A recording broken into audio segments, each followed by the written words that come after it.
Hi, my name is Megan and I am a mentor with La Mesa Verde. And today we're going to talk about no-till preparing a bed at the end of a season. And what that means is we're going to remove what plants are in the bed in a way that disrupts the soil the least, allowing the nutrients that are there to stay.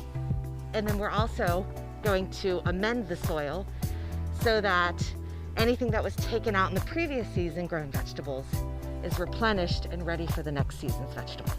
The next thing that we're gonna do is we're gonna strip any fruit that's on the tomato plant or any other vegetables that are left in your bed. And the reason why we're gonna do that is even though your tomatoes are green, they are still edible. You can put them in a cool, dark place to ripen, or if they're small, I like to pickle them. And you can use them as a condiment or a garnish on different foods. So I've cleared this pretty much, but I just want to show, even if they're green like this, they're still good. They're going to ripen with a little bit of time, and you'll have plenty to get you through the next few weeks. Okay? The next thing that I'm going to do is I'm going to cut back as much of this growth as I can, just to make it easier to get to the root of the plant. And same thing with this. This is a beautiful herb that I'm going to preserve so that I can have it later on through the season. So with that, just start cutting. And that helps me see my tomato cage. And this can all be chopped down and composted.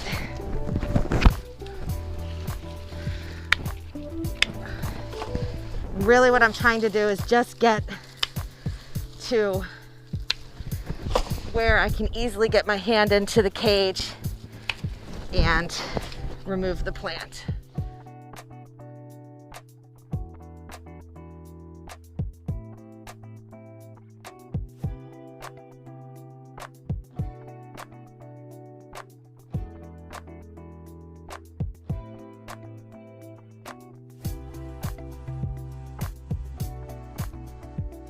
So here is how we get rid of plants.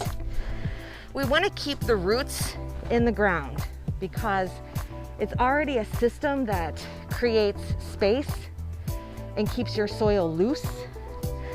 Also, when the plant is gone, what's in the roots will re-release into the soil. So it's kind of an easy compost. The other thing is, if you look closely, I have a weed that's very common here in San Jose in everybody's beds. And no matter how often you catch them or how early, they produce seeds. When you turn or till the soil, you not only expose nutrients that just get destroyed by the sunlight, you also expose seeds that have been laying dormant. And so I work really hard to weed my garden. I don't want to stir up the seeds of weeds to give them the opportunity to propagate and grow. So this plant, I'm going to try and get as close to the soil line as I can and just cut it. It is a big knob and you'll see there's lots of roots there, and that's okay. When we plant, we'll just plant around that. I have a bean here that just decided to grow. I'm going to cut it. And bean roots are the best to leave in your bed. When you pull them, they actually have nitrogen crystals on them. They're these little white, tiny specks. And that is what we're actually trying to recreate through our different soil amendments. But beans give it to you naturally. Also, before I put in my soil and nutrients, I pull out the weeds because I don't want to fertilize them, and they're a great example of a stitch in time saves 9. So if you pull them out now before they get really big and make seeds, you're kind of ahead of the game.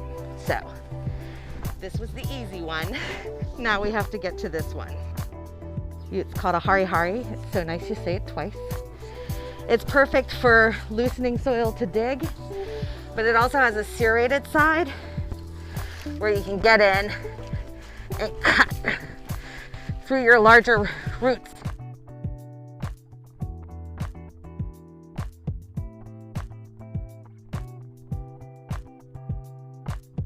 Okay, I'm gonna work to take off some more fruit here, the cage.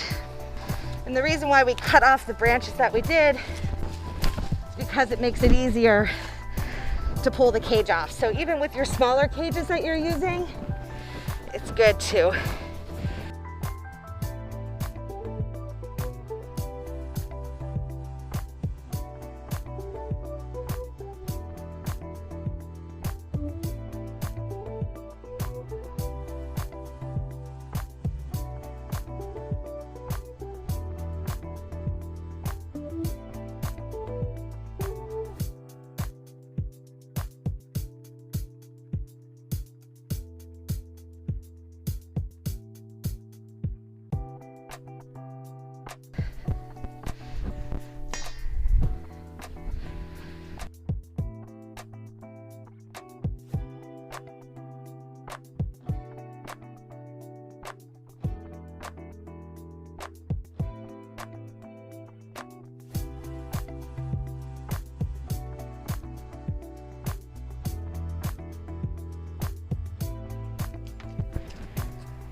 All good. So the bed is ready to be amended.